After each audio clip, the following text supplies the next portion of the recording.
Сәлеметсіңдер ме оқушылар? Қазір бізде қазақ тілі сабағы. Сабағымыздың тақырыбы сөз таптары. Бүгінгі біздің сабағымыздың тақырыбы сөз таптары. Сабақтың мақсаты сөйлемнен сөз таптарын, яғни зат есім, сын есім, сан есім, етістіктерді табу.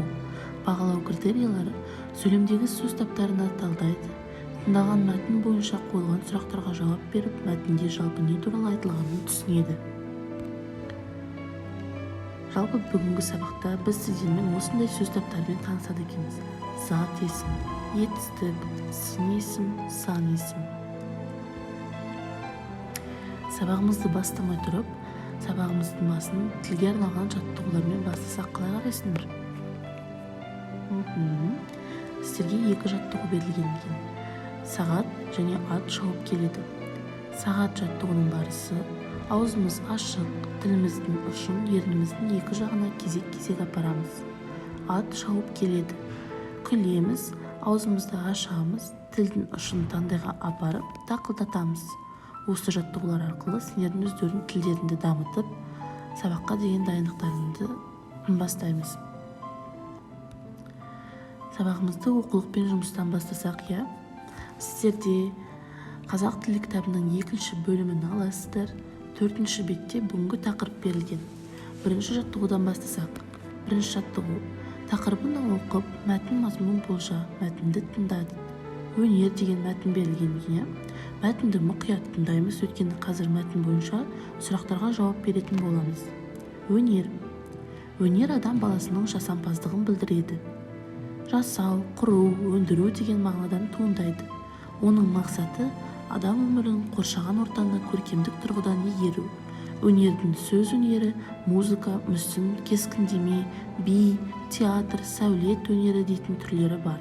Бұл бізде қазақ мәдениеті энциклопедиялық анықтамалық кітабынан алынған екен.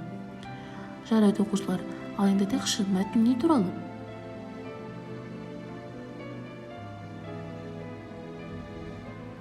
Дұрыс, мәтін өнер туралы, Қазір сіздер жаңа сөздермен таныс боласыздар. Жаңа сөздердің бірі бізде бүгін мүсін. Мүсін дегеніміз бейнелеу өнерінің бір түрі. Тастан, ағаштан, саз балшықтан жасайтын күрделі жұмыс. Кескіндеме, бояу арқылы салынатын көркем шығарма.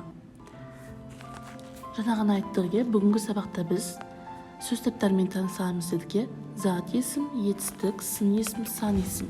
Ал енді осы сөз таптарының сұрақтарына тоқтала кетейікші.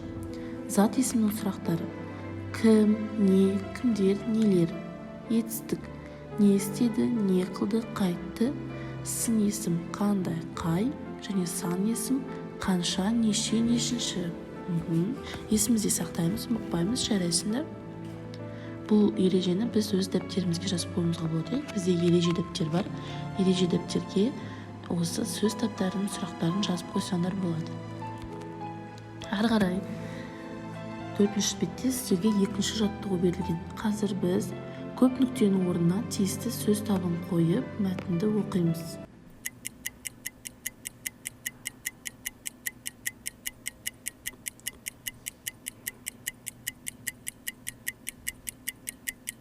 Сені жан-жағынан заттар қоршап тұр. Сол заттардың атын білдіретін сөздерді не дейміз?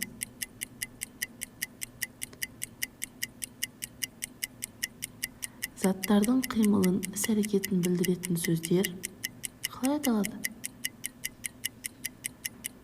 Заттар әр алуан белгілерге түрі, түсі, сапасы, саны ие. Мұндай белгілер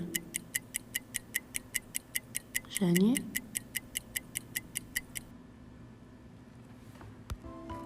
ары қарай бізде дәптермен жұмыс жалғасады. 3-ші жаттығуды қарайық. Мақалды жатқа көркем жаз, сөз табына талдады. Ақыл көпке жеткізеді, өнер көкке жеткізеді.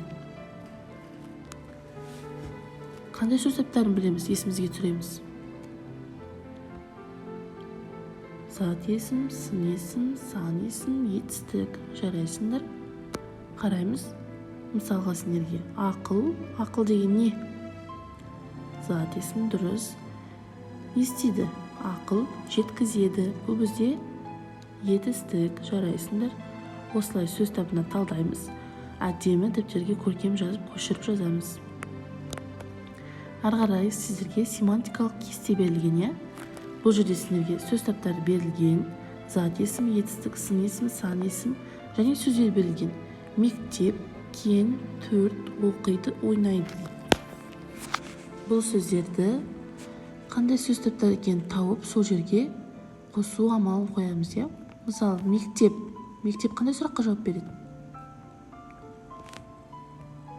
Дұрыс, мектеп не? Зат есім, кен.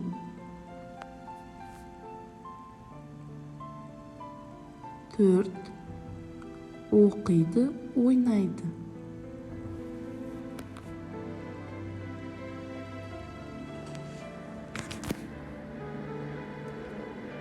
Жақсы. Мектеп бізде зат есім, кен қандай? Сын есім, төрт қанша? Төрт сан есім, оқиды не істейді? Ойнайды не істейді? Бұл бізде етістік екен. Жарайсыңдар. Бүгінгі сабақта біз сөз таптарын өттік. Сонда сөз таптарын қарайықшы, табайықшы қандай сөз таптары берілген осы жерде. Бірінші суретте бізде алдар көсе. Алдар көсе кім? Алдар көсе, дұрыс. Зат есім. Жапырақ қандай? Сары түсті. Сын есім, дұрыс. Балалар ойнады. Балалар не істеді? Ойнады. Етістік қанша? 5. Бұл бізде сан есім. Жарайсыңдар балалар. Сіздерге үй тапсырмасы 5-ші бетте 4-ші жаттығу берілген. Әр сөз табы туралы білгеніңді айт. Жарайтында бүгінгі сабағымызды қорытындылайық. Бұлттар әдісі бойынша. Мен бүгінгі сабақты өте жақсы түсіндім десе, көк бұлттың суретін саламыз. Мен сабақты жақсы түсіндім десе, қызғылт түсті бұлтты саламыз. Және мен әлі де ізденуім керек десе, қып-қызыл қылдырып бұлттың суретін саламыз. Жарайсыңдар. Назарларыңызға рахмет. Барлық тапсырмаларды маған WhatsApp-қа жекемен жібереміз. Сау болыңдар.